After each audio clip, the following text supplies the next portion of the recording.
Cristina, bienvenida a Punto de Enlace. Muchas gracias, un placer estar aquí.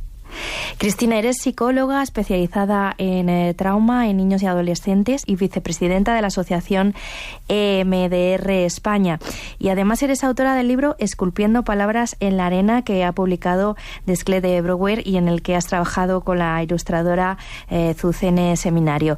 Te voy a lanzar así como reto inicial que nos expliques brevemente qué es el EMDR. Bueno, EMDR es una terapia centrada en el trauma. Sus siglas en inglés significan desensibilización y reprocesamiento a través del movimiento ocular, ¿no? Entonces, una de las características fundamentales de EMDR es que una vez que se recoge la historia del paciente y se intenta comprender los problemas, las dificultades que tiene con las experiencias adversas que ha sufrido anteriormente, y luego vendría una fase de preparación para que pueda tener recursos para mirar o volver a mirar esos recuerdos traumáticos o adversos, se aplica la estimulación bilateral, que es que siga como comenzaba en vuestro programa, con la imagen o la escena de la película de No tengas miedo, ¿no?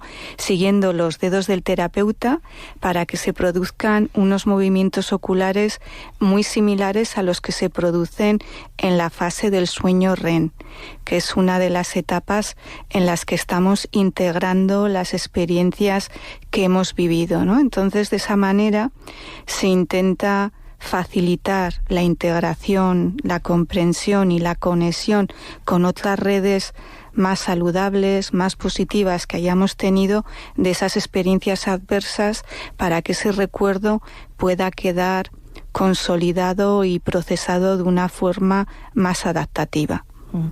Si no me equivoco, pues en tu libro que acabas de publicar, Esculpiendo palabras en la arena, utilizas también lo que son los recursos artísticos dentro de estas terapias, ¿verdad?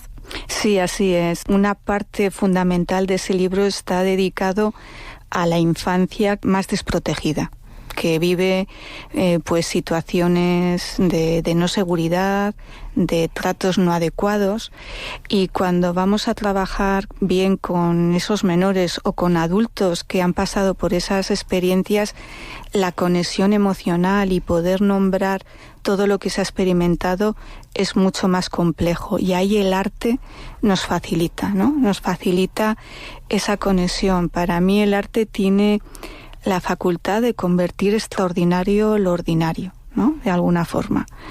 Entonces, esas experiencias que están ahí sin organizar, porque igual, sobre todo, cuando eras pequeño nadie las vio, nadie las atendió, nadie las calmó, están como desorganizadas, es como si fueran un agujero negro.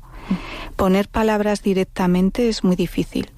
Sin embargo, a través del arte, de la expresión artística, artística me refiero desde el niño que está jugando en la arena y esculpe un castillo o deja su huella del pie y de la mano, y lo mismo lo hace con pinturas de colores, ¿no? Es decir, está intentando igual dar una forma donde está incluyendo todo su cuerpo, también el movimiento, el ballet, el juego motor. Cuando implicamos como todo nuestro ser, estamos produciendo una conexión entre las vías sensoriales, emocionales, motoras, y las estamos plasmando fuera. Entonces ese plasmar se produce en el lienzo del pintor o en la arena con la que juega el niño, o en el teclado de un adolescente, o en el poema desorganizado que en un momento brotan unos versos, y en la manera que todo ese, que yo creo que precisamente es brotar, ¿no? Es como permitir que algo ¡pum! Surge. Sí, yo creo que en tu libro explicas muy bien el porqué de esto, porque, por ejemplo, con las imágenes dices que hacen de puente de comunicación entre hemisferios, ¿no? Explícanos un poquito. Sí. Cuando nosotros estamos plasmando el mundo sensorial, ¿no? El sensorial, el emocional, porque las emociones comienzan desde unas sensaciones corporales, estamos conectando con el hemisferio derecho. Ese contenido está sobre todo en el hemisferio derecho, que es el que tiene activo el bebé desde que nace. Porque el mundo del bebé es un mundo sensorial, de sensaciones. Y en la medida que lo plasmamos hacia afuera, que se empieza a hacer por esas vías artísticas o de juego, lo podemos ver, y cuando lo podemos ver y lo exteriorizamos, nos vamos a permitir, o es más fácil llegar a las palabras. Y cuando surgen las palabras ya estamos conectando con las áreas del hemisferio izquierdo. Las áreas del lenguaje están en el hemisferio izquierdo. Entonces, eso hace que se active el cuerpo calloso, que es el puente que conecta los dos hemisferios, el derecho y el izquierdo, y se está produciendo o se está permitiendo un primer nivel muy básico de integración, ¿no? De integración de esa experiencia que primero es sensorial, emocional, y que queremos que termine siendo que llegue a las palabras, porque todo aquello que somos capaces de expresar es lo que vamos a poder comprender y también es lo que vamos a poder manejar. Y muchas veces cuando el contenido emocional es muy duro, se requieren esos puentes intermedios, ¿no? A través del arte, de la expresión plástica, de un lienzo de colores. Y las tarjetas ilustrativas que ha ideado, que ha desarrollado Susene, pues cumplen esa función, ¿no? Sí, vamos a hablar de esto. Tu libro es como una especie de manual en el que además ofreces estas tarjetas ilustradas y luego se terminan acompañando del texto, ¿no? Para dar sentido. Sí. Cuéntanos. Sí, la idea precisamente era poder generar una serie de recursos que fueran recursos tanto para las familias, los educadores, los terapeutas, que facilitara esa conexión emocional. Estamos hablando fundamentalmente que va dirigido a niños, aunque sirve también para adultos, ¿no? Para la infancia. Entonces, al niño, a la niña, le resulta mucho más fácil identificar lo que vive cuando lo proyecta o lo está viendo en un personaje. Sí, hay un personaje en todas las tarjetas que sí. Yo no sé si tiene nombre porque se parece mucho a otro personaje que aparece en otro de los libros con los que has trabajado con Susene, que es Cómo puedo salir de aquí. Es un niño con el pelo azul, pantalón corto. Cuéntanos. Bueno, el primer libro con el que colaboré con Susene fue precisamente ¿no? El de Cómo puedo salir de aquí. Y precisamente en ese libro queríamos presentar la terapia MDR y a las familias, a los niños, cómo podía ser un medio en el que no hacen falta palabras para poder conectar con el malestar. Y ahí ya se empiezan a idear las primeras ilustraciones con emociones muy básicas. Y el protagonista queríamos que fuera un poco identificativo, en el que se pudieran proyectar pues cualquier niño, niña, no necesariamente un chico. Entonces, luego cuando llegamos al libro de Esculpiendo palabras en la arena, nos pareció una buena idea que fuera una continuación de este personaje, un poco más mayor, que ya ha crecido, que empieza a querer llegar a las cogniciones, porque en el primer libro no nos planteamos las cogniciones, las creencias. Sin embargo, en la medida que va surgiendo el desarrollo y sobre todo en la adolescencia, las creencias de nosotros mismos van a ser muy importantes, ¿no? Sí, Cristina, hay que decir que las ilustraciones, las tarjetas, que yo creo que deben de ser más de 50, me parece, ya me corriges tú, son sobre emociones, expresiones emocionales, sensaciones y creencias nucleares, ¿no? Exacto. Las tarjetas han intentado seguir como el desarrollo en el que se va produciendo, digamos, la conexión con esos aspectos. Entonces, como decía antes, el bebé es sensorial, experimenta un montón de sensaciones a través de las expresiones emocionales también que ve en sus cuidadores, en cómo es recogido. Y luego en esa interacción con el cuidador, en la medida que el cuidador atiende organiza e incluso le pone un nombre, va apareciendo el contenido emocional, ¿no? Ya no hablamos de un bebé, sino hablamos de un niño que ya podemos decir está alegre, está cansado, está aburrido. Esos son emociones. Está triste, está contento, siente felicidad. Y posteriormente, en la medida que ese niño va creciendo, aparece el lenguaje, el cerebro va madurando, empiezan a surgir representaciones de uno mismo, ¿no? Por eso las imágenes son importantes, porque el niño tiene una imagen de sí que es el resultado de lo que le están proyectando sus cuidadores, el entorno. Y a partir de esas representaciones de uno, luego llegan las creencias. Soy bueno, soy malo, soy válido, pertenezco, me miran con afecto, ¿no?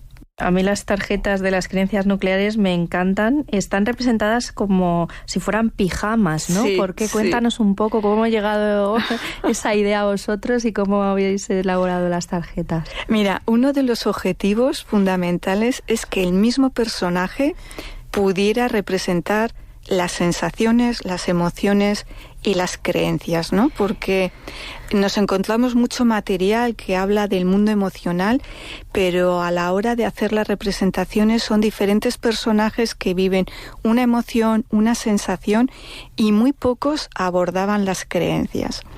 Entonces, ahí la verdad es que le dedicamos mucho tiempo las dos, Susén y yo, y bueno, ¿cómo llegamos al mundo de las creencias? Porque no es tampoco fácil de hacer una representación, es algo mucho más abstracto, ¿no? Y a la vez como generalizable. Y en un momento dado dijimos, oye, ¿y si lo hacemos a modo de disfraces? Y entonces Susene dijo, ¿y si esos disfraces son los pijamas? Que es algo que te vas quitando y te vas poniendo, porque también lo que queríamos transmitir es que esas creencias, sobre todo si tienen un componente negativo, les podemos dar la vuelta. Se pueden transformar en una creencia positiva de uno mismo. Y sobre todo las creencias, lo importante es que no sean permanentes.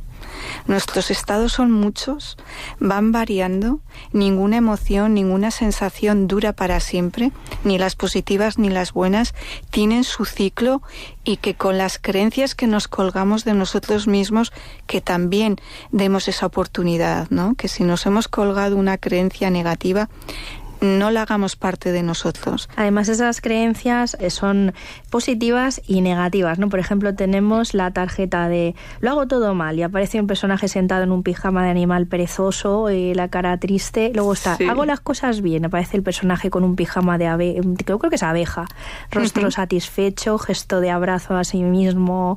¿Cómo habéis elegido los animales? Sí.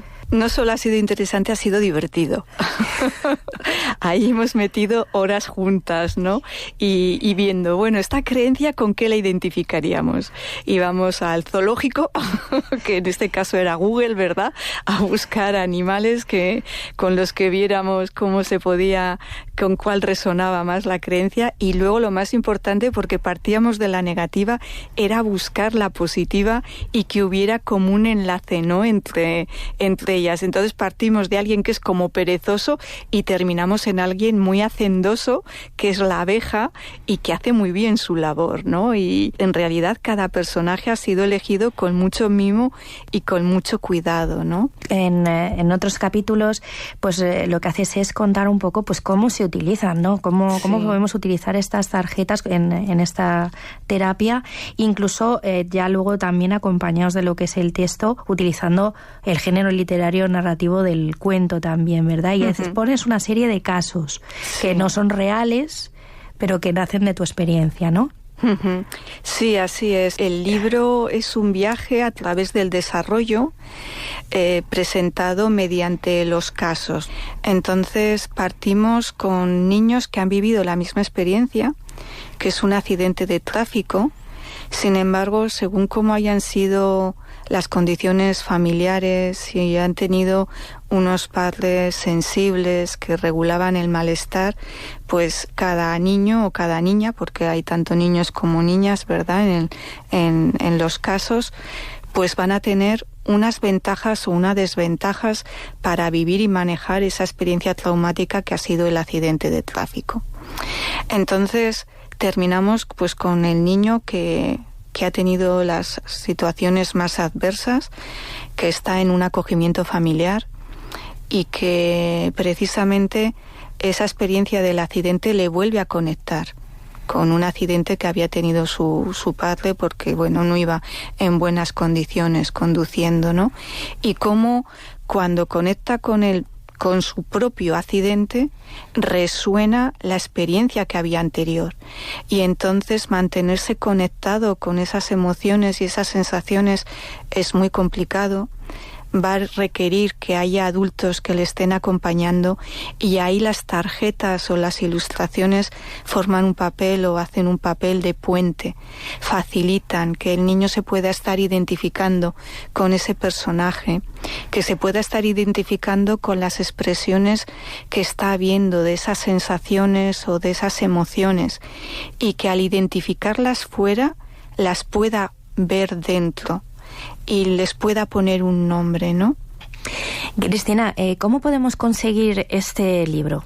Bueno, este libro, como bien has dicho, ha sido editado por la editorial Desclés de Bruguer. En su página se puede conseguir, en su página web, en cualquier librería y también en las librerías que funcionan online, Casa del Libro, Amazon, cualquiera. Y una de las cosas que tiene el libro es que viene acompañado de un código QR para poderse descargar las ilustraciones y que puedan ser utilizadas por los lectores. Pues Cristina Cortés Viniegra, psicóloga y autora de Esculpiendo Palabras en la Arena, de editorial Desclés de Bruguer, muchísimas gracias por haber estado con nosotros.